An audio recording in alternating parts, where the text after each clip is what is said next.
I want to have another crack at getting to the bottom of this word nation. And the reason I want to have another crack at it is because I know a little bit more about it now. I looked it up in the dictionary.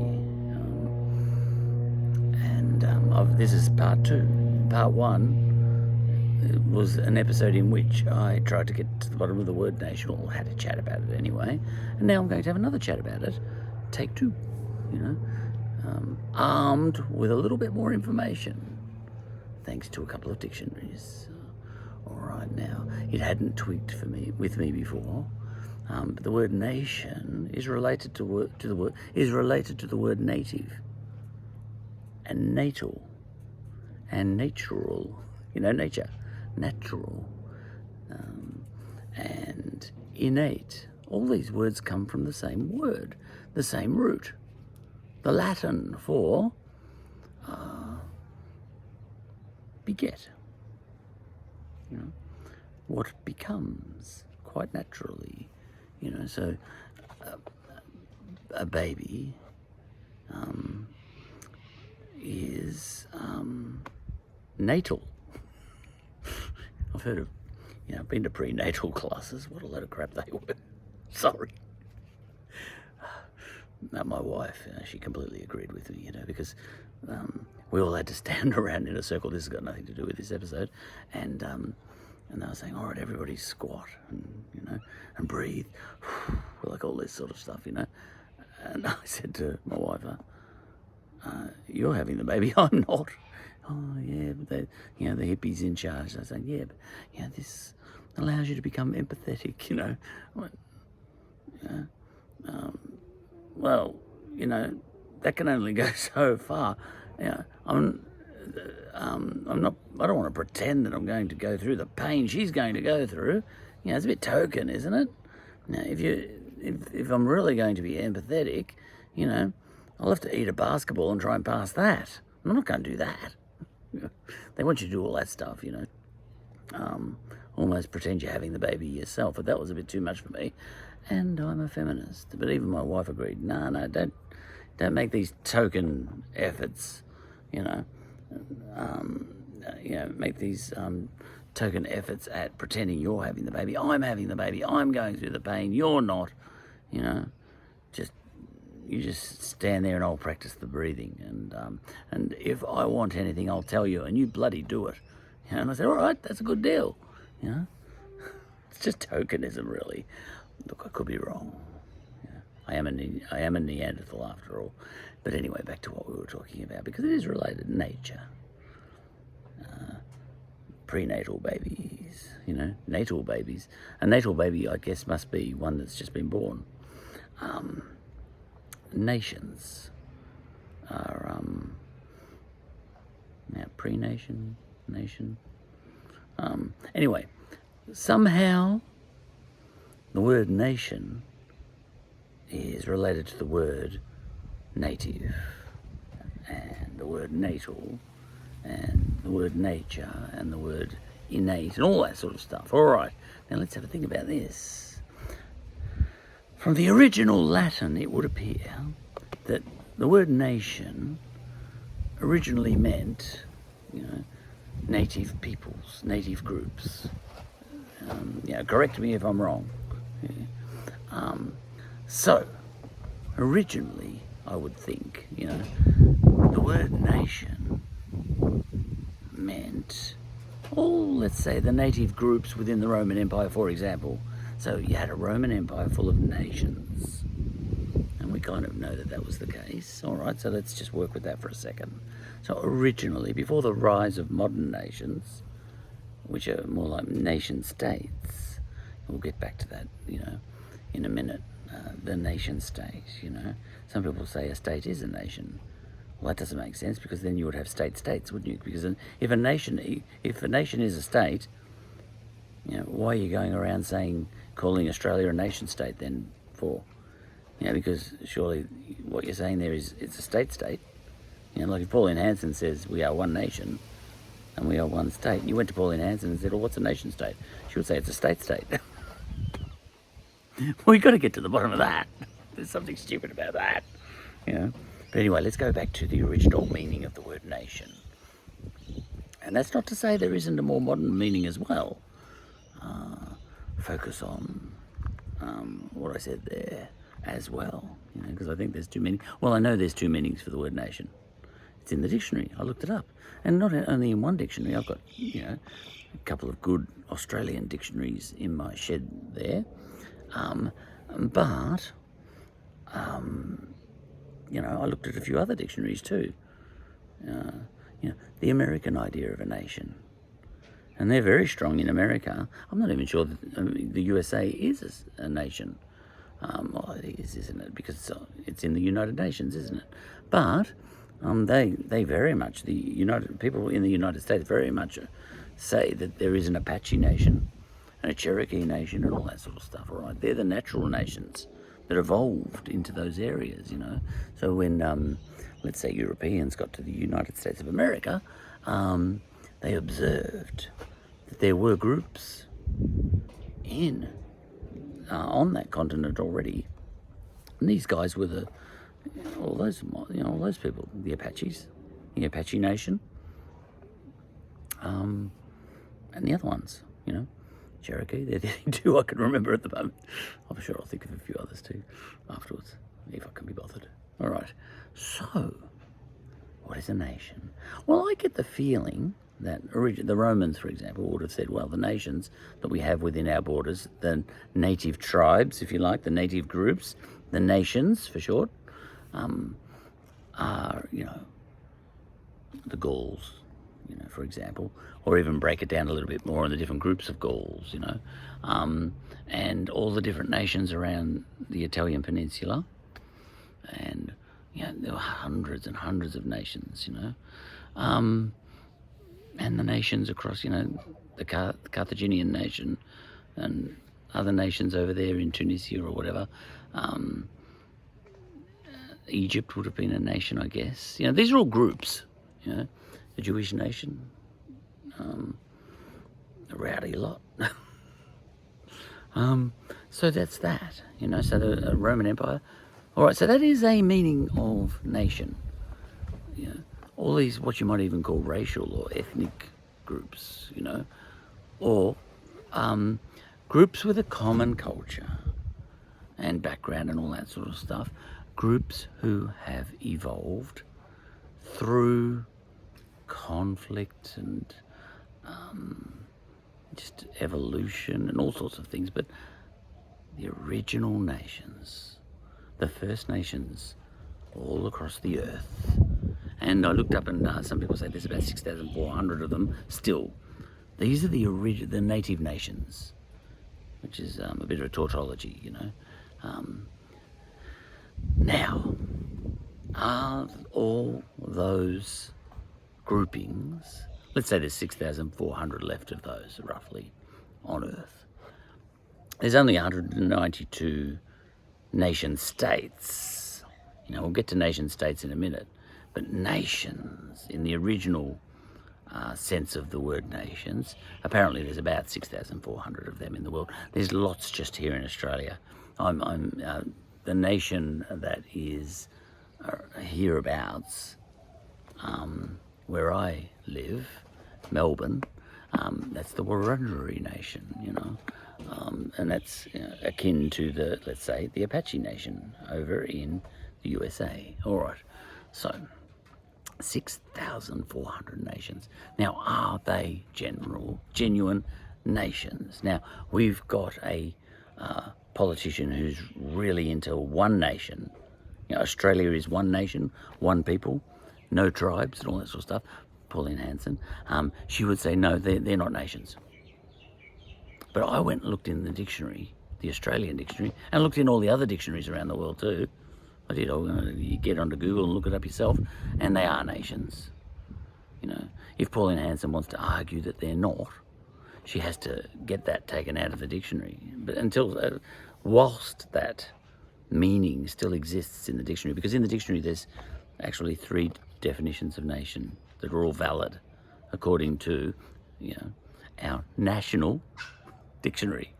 You know, And she can say that our national dictionary's a whole lot of bullshit rubbish, but then, she kind of has to contend with the fact that all dictionaries worldwide seem to be in agreement about this. So there's nothing she can do. There is more than one meaning for the word nation. So we have to live with all of those meanings. I think there's really just two meanings, In our dictionary, there's three meanings. There's nation in the sense of what I would call a created nation. A nation that has been created, through a nation building process.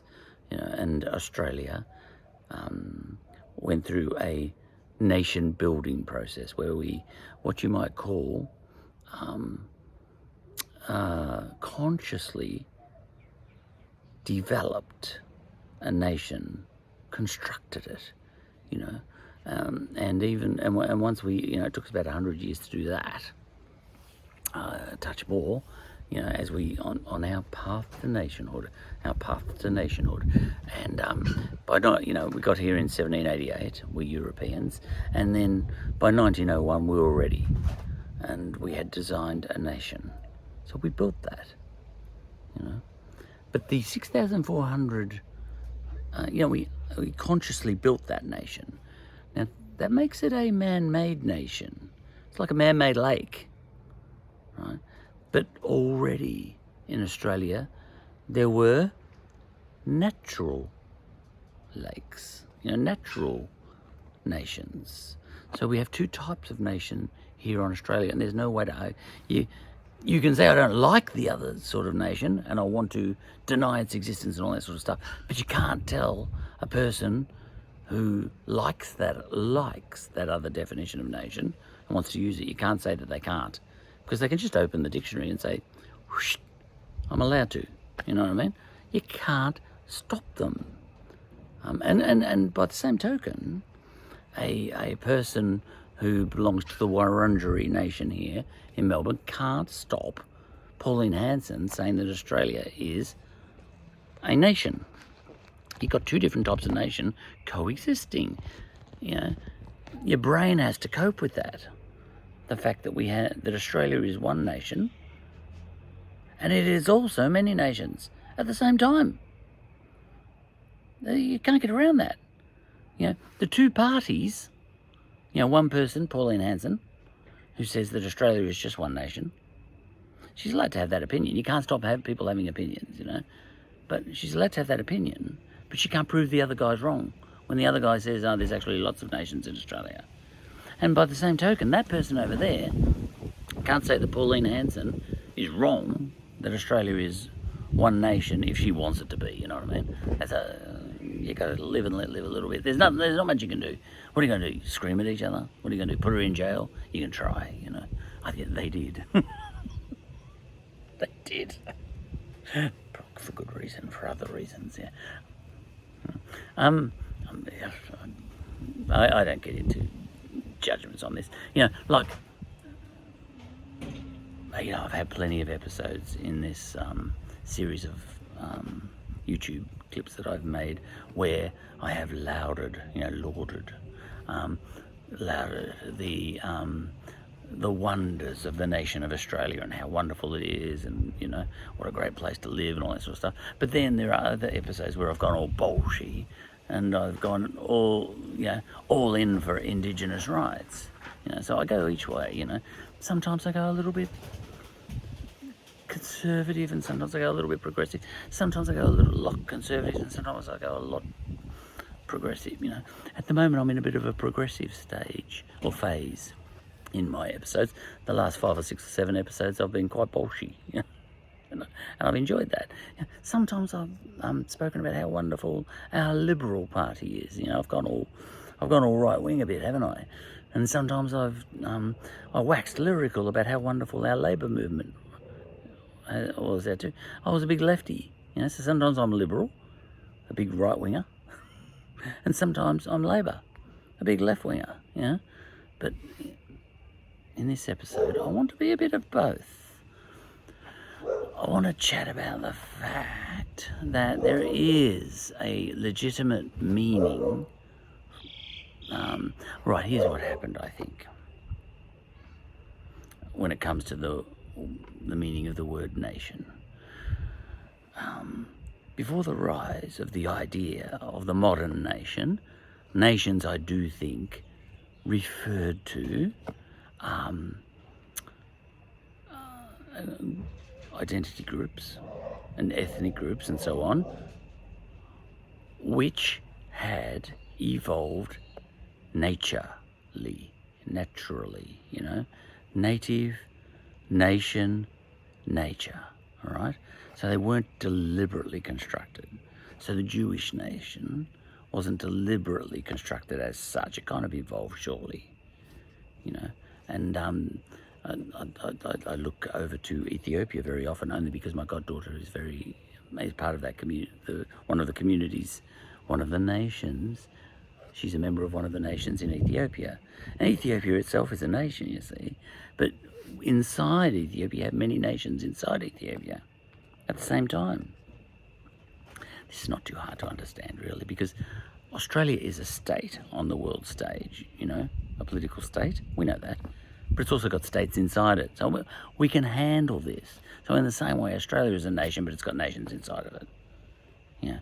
And I think even, like Pauline Hanson would argue against that, and so would Andrew Bolt, but it's the way it is, Do you not like the way that Australia is a state? If you think that's illogical to have a nation containing lots of little nations, is it, if that's innately illogical, well, you, Andrew Bolt, and also Pauline Hanson, you are quite comfortable with the idea of there being a state, and inside that state, many states and a couple of territories as well. All right, so the nation, nations. Let's use Australia. Let's use North America. Let's use Ethiopia. We could use anywhere. Let's use Italy. All right, Italy. Before unification on the Italian peninsula, which was in the 1800s, you had many nations in Italy, and by and large, they all spoke different languages and had different cultural habits and all that sort of stuff. Right, you had many nations. They were a bit Austrian at the top, and a bit, swarthy down below in Calabria and all that sort of stuff. Right, but they were many nations. Sicilians and all this sort of stuff. They're a bit Greek down below, because that used to be part of Greece, sort of thing, Greek peoples. And up north, they're a bit more Austrian, and all this sort of stuff, a bit more French maybe. But the point is, before Italian unification, there was no Italy. We all know that. But you did have many nations in Italy. On the Italian peninsula, there was no Italy. So I can't say in Italy. On the Italian peninsula, as we might call it, Italian, the word Italy, I believe, comes from, I don't know where it comes from. They're italic people. They lean a little bit and they're curvy. Italics, that was a dad joke. Okay, so they're an italic people, a little bit like you get Celts. And on the Italian peninsula, you had a sort of italic people. But they weren't all that unified. In fact, they were lots of different nations. And then Italian unification came along, and the whole thing, the whole Italian peninsula was declared to be a thing, an artificially constructed a nation, state, called Italy. And suddenly, now, all the individual nations prior to that had kind of evolved naturally, because I want to keep reinforcing the fact that the seeming fact, I believe it's true, that the word nation originally was very connected to the word native. So all the native groups in Italy, they didn't consciously, quite possibly, they didn't nation build in the way Australia nation built. Here in Australia, we've got a constitution. We actually wrote it down. It said, we are going to design a nation that looks like this, A, B, C, D, E, F, G, all that sort of stuff, and beautifully written out and all that sort of stuff, put a staple in it and bang, there's your constitution.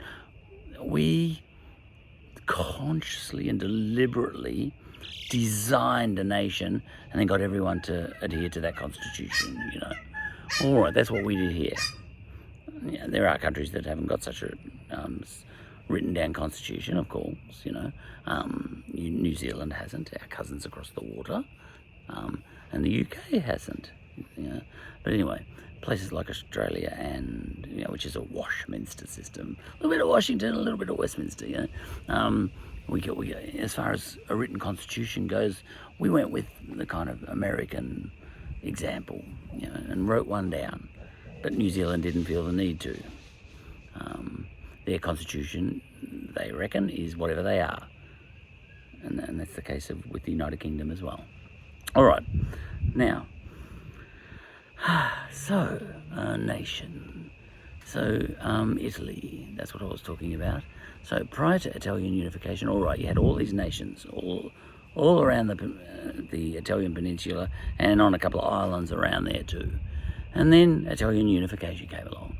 All right, suddenly you've got a kind of artificially constructed nation which rather dictates, tells all the different groups on the Italian peninsula, you are now part of this one nation called Italy. You are all Italian, and here's your dictionary. And they kind of impose one language on everybody. And there's ways of doing that, sneaky ways and not so sneaky ways, you know. The gun, that's a not so sneaky way. But there are other ways too, you know. You can't do business unless you speak Italian. What do you mean by Italian? Well, you know, here's a dictionary. Yeah, we've decided, you know, the people, I forget his name, but there was some writer or something, and they basically said, his Italian is the best, let's use his. And that was the basis for the Italian language, you know, that we know today. So if you go to a Dimick's bookshop and you buy an Italian dictionary, you're not going to get, you know, there's not a choice of 55 dictionaries. There's one Italian dictionary. But if there, you know, but before Italian unification, if you wanted an Italian dictionary, there was no such thing. You would have to actually just collect about 55 different national dictionaries for all the nations on the Italian peninsula. Now, what happened then was Italy became a nation. Capital N nation, if you like. Well, they're all capital N nations. So now you had this odd situation. And it would have been fraught at the time. Well, it was. There was a lot of people died. But you had the idea of one nation. But the old nations didn't die completely. In fact, they're still there to this day. Calabrians still feel Calabrian. Yeah, and they feel very different to the Genoese or the Florentines, the Firenzes, you know, and so on and so forth. And the Sicilians, you know, they all feel different. And I think it's absolutely fair to say, because I looked it up in the dictionary, that Italy is a nation that happens to contain many nations inside it. Let's move over to Ethiopia.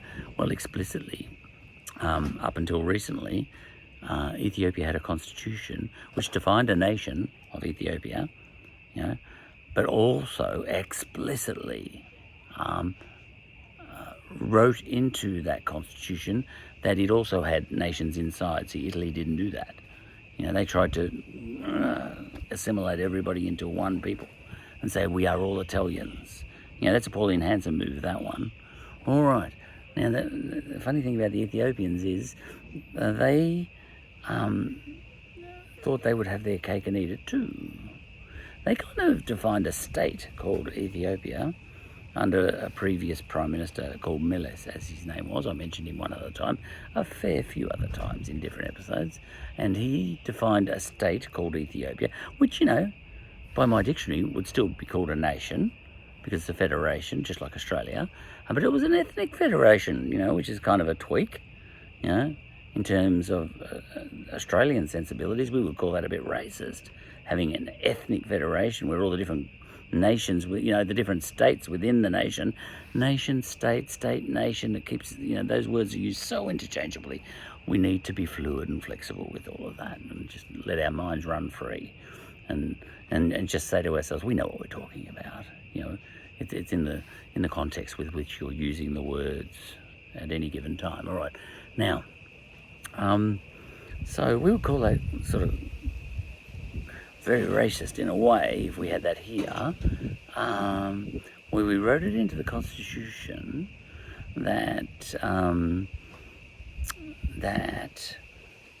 we will have nations within Australia that are based on ethnicity. But then again, Indigenous people in Australia are a bit like Ethiopians in as much as I'm sure they would like that. Wurundjeri people don't actually see themselves as being the same sort of people as Yorta Yorta people up on the Murray, which is to the north of here. Wurundjeri's around here, where I live, and Yorta Yorta are a bit further up north. And the people way up in the Northern Territory are very different types of Indigenous people again. They're not the same nations as the ones down here. Yes, they are, says Pauline Hanson. In fact, they're all European now, ish, basically, And this is your problem. All right, so we started off in Italy. That's a nation. But then there are, even to this day, nations within Italy. I think you can look it up in the dictionary. It's there. The nations that are within Italy, the Calabrians and the Sicilians and the, whoever else, the Venetian blinds and the, all of those ones, the Florentines and all those sorts of people, all of those people, they're all nations. They're the native nations, which is a tautology, because native means nations in a way. All right, so they're the naturally evolved nations. But then with the Enlightenment, and I've waxed lyrical about how wonderful the idea of nation building is in the spirit of the Enlightenment and all that sort of stuff, and, the idea around, coming out of the French Revolution and all that sort of stuff was, let's form nations and put aside all the horrors of the past, that have been caused by ethnic rivalries and all that sort of stuff. Let's make us all Italians. That would be the Italian version of the French Revolution, because the French Revolution spawned a whole lot of revolutions, all around Europe, and the ideas in those swept the world, and now we've got 192 nation-states in the world, and yet still 64,000 nations, the ethnic-ish nations, the evolved nations. I'm going to get interrupted here, I reckon. Oh, can you give me a minute? I've got the backyard all to myself at the moment. I want to keep it that way. That was my son. Don't worry, I'll give him plenty of attention. All right, so now, so what have we got? All right, we've got this situation where I think the spirit of the Enlightenment was such that it reckoned that naturally occurring nations, naturally evolved nations, had been a source of great horror right throughout history, and that it would be a much more enlightening to have these artificially constructed nations, which sounds a little bit of an oxymoron, really, an artificially constructed nation, because the word nation implies that it should be naturally forming. But here's the funny thing, what we've done, we men and women of the Enlightenment, because I'm one of those, we decided to make artificial nations. But the very word nation implies that a nation should be naturally evolving and naturally occurring. Like a lake, a natural lake. The very idea of a lake that I have in my mind is one that was made by Mother Nature. It just is. What is the very nature of a lake? Well, the very nature of a lake, as Socrates, the ideal lake, the very concept of a lake in an ideal world, Plato used to get into this, what is the essence of a lake? Well, a lake is something that's naturally occurring, or it was until recently. But then we invented this idea of an artificial lake where we started making lakes. We've been doing that for a very long time. Even the Romans did it, you know. But we very much get into that now. We have natural, you know, like a new suburb is built on the edges of Melbourne, and they put a lake in the middle of it, a man-made lake. Now, what you've got there is what you'd almost call the natural lakes of the world, and then the man-made lakes. But a man-made lake is kind of not a real lake in a way, and yet when people sit around those man-made lakes and they love them and they fish in them, yep, they're real lakes. Okay, so now you have this situation where the same situation happens, the same scenario happens with nations. You have these naturally occurring nations. They kind of evolved, you know, through war and all sorts of other, and evolution and all that sort of stuff, you know, and, you know, where the food was and all that sort of stuff. But the point is, they didn't kind of deliberately create themselves as nations. They kind of came together. Groups, you know, out of fear or flight or domination or whatever, all around the world, we ended up with, you know, maybe 64,000 nations all around the world. Aztecs and Incans and Mayans and Cherokees and Apaches and Yorta-Yortas and Wurundjaris and Tigrayans over in Ethiopia and Oromos over in Ethiopia and Florentines in Italy and Calabrians in Italy and what have we got over in Yorkshire type people over in the UK, and South Welsh people and North Welsh people and the bloody Irish, quite a few groups in Ireland, and all that sort of stuff. All right, all these people, you know, all these naturally occurring lakes, all these naturally occurring nations. But then we started to construct artificial nations. Now that feels like an oxymoron, because the very word nation implies native, natural, innate, natal, you know. It feels artificial. But we kind of pulled it off. Just like we pulled off the idea of man-made lakes.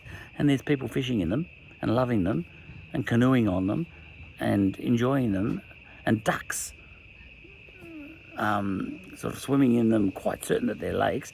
We pulled it off. Man-made lakes became real lakes.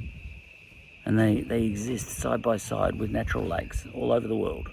All right. In the same way, man-made nations, as much as it offends my sense of the etymology of words, that they should be called nations, we should have thought of another word in my book. You know, it offends me a little bit that Australia should be called a nation, because it wasn't a naturally occurring mob. You know, it offends me a little bit.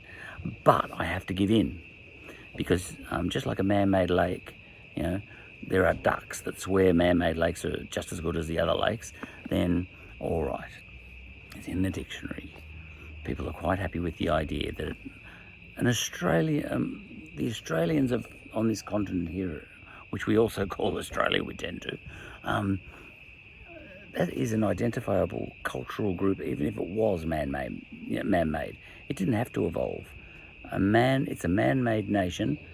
It's a non-native native. It's a non-native group of natives, and a lot of us feel that way. We Australians, you know, most of my ancestry comes from Ireland. Have no feelings whatsoever for Ireland. Visited there once, didn't like the joint. Yeah, I didn't go to Ireland and you know, landed in where did I land? I flew there. You know, probably Dublin or something. I can't remember where I landed. Cork, I think. And I didn't fall to the ground crying and kissing, you know, the tarmac, saying, "I'm home. I'm back in Ireland."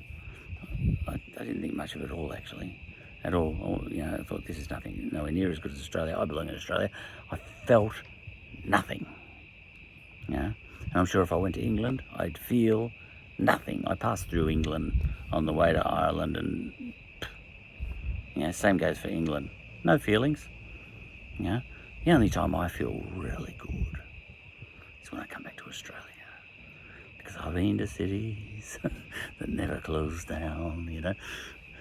Right, so I'm a native, you know, even though we constructed here in Australia an artificial nation, which is not a nation at all because it's not native. Well, it is now, because we made a man-made lake here, and the ducks love it. All right, so that's that. So I am a native of Australia because I don't belong anywhere else. I hear a lot of people of European extraction saying that. I've got a sister-in-law who is a bushy. She is so connected to this land, you know. And so she really is. She's been all over Australia. She has no real wish, as far as I can tell, to go anywhere else in the world.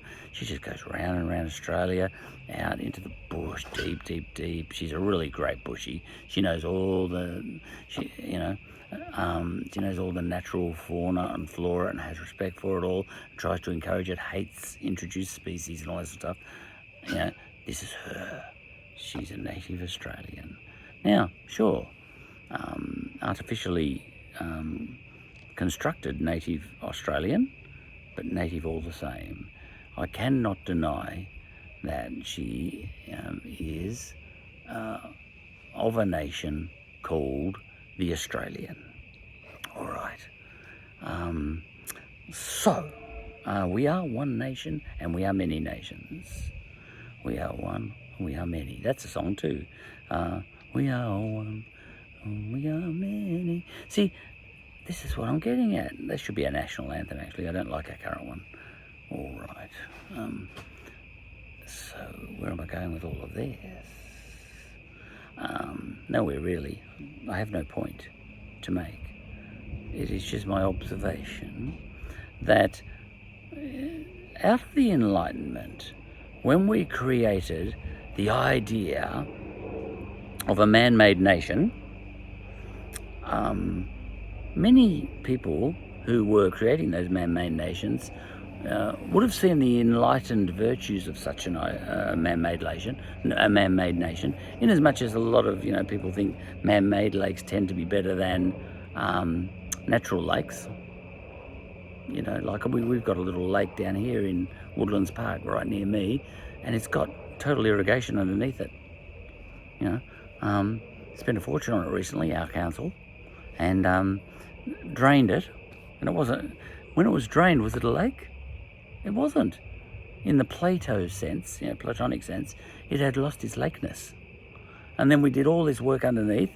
Oh, it's all highly artificial and against God and nature, And then they put this wonderful system underneath, and they got some pumping systems and all that, some filtering systems, and they put all that in, and then they filled it with water artificially, and now the ducks love it, and it's better than it's ever been.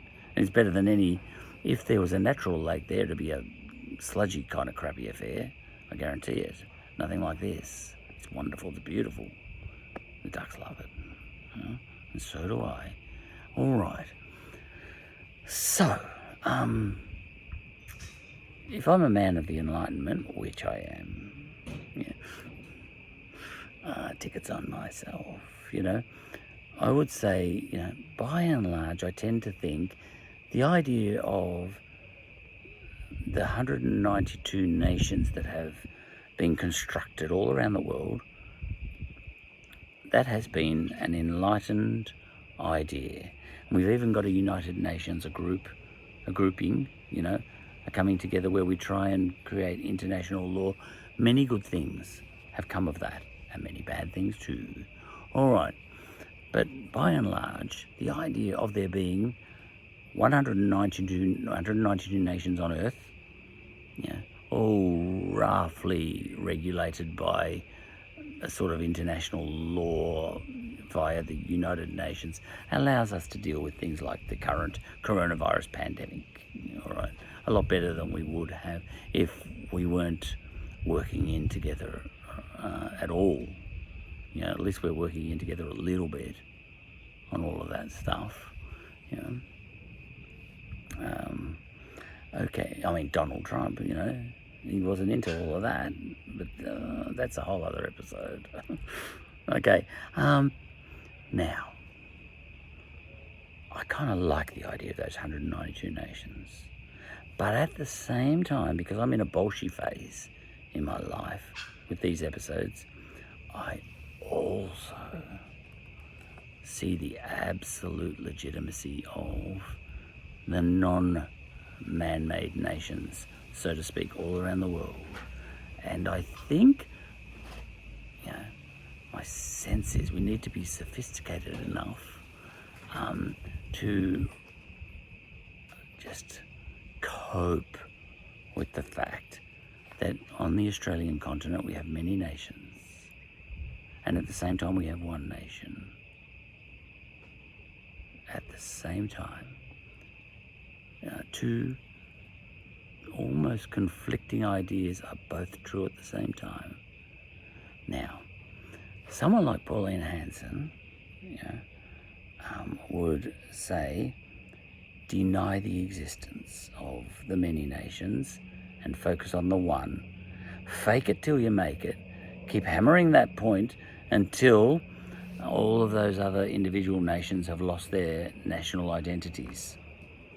Have genocided themselves, basically. I think that's the grand plan for people like Pauline Hanson and Andrew Bolt. And I can see the attraction in all of that, because the old ways, where there were many nations all around the world, 64,000 odd, probably a lot more, if you went back in time, yes, mayhem, ethnic rivalries, all sorts of things, two houses, hate each other's guts, Romeo and Juliet style and all that sort of thing, yes, it was a terrible system. It was a nightmare, from which we had to wake up from. James Joyce, that was a nightmare, what had gone before. All these ethnic nations all around the world, it was a nightmare. Something had to be done about that. So we invented 192 nations and forced all these mini nations to assimilate into whichever borders they found themselves in. And now you have an Ethiopian nation, so to speak, which prior to the Ethiopian sort of nation existing, which was kind of early 1900s, I suppose, or the father of Ethiopian nationhood is kind of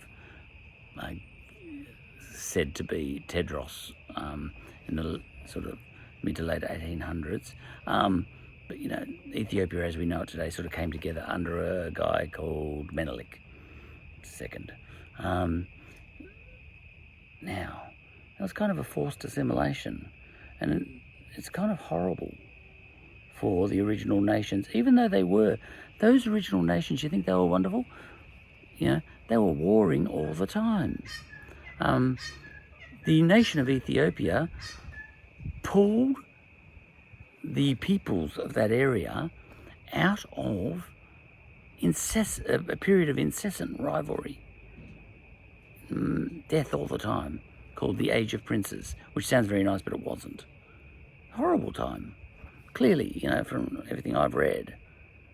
And yet, when they were all forced together, all these people who had been fighting each other, when they were all forced together, as much as some of that killing stopped, another type of killing started, actually, because,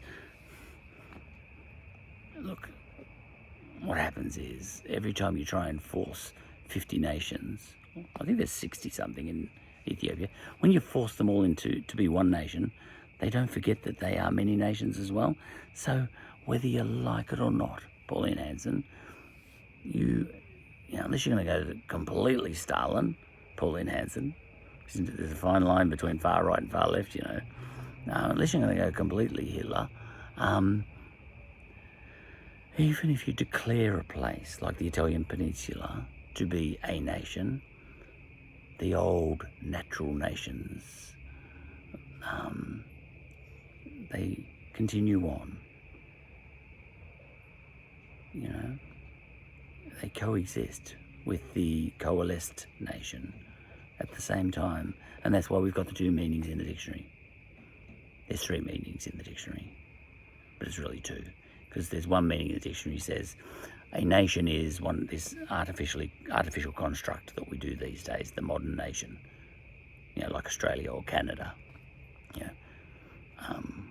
or the United States or whatever, Ethiopia or Italy, right, or Germany, So that's meaning number one in our dictionary, and dictionaries all around the world. But then there's another meaning of the word nation, and that's the other nation, which the first type of nation tried to kill off and is still trying to kill off, but not succeeding. Even if I was on Pauline Hanson's side, I would probably have to concede that it's a losing bet. Some people pull it off. But by and large, look, we've still got 64,000 nations. Even after all that effort of nation building out of the Enlightenment, we've still got 64,000 nations. Look, I think some areas are successful. And, nations do die. But by and large, a lot of nations are surviving. The old natural nations. So it's just a fact that in a place like Australia or Germany, or Italy or Ethiopia or 188 other places, 189 other places, you have nations, 192 of them, but within those nations you have many other nations. And you can just choose to disagree, but the facts are stubborn. That was an investigation into the word nation.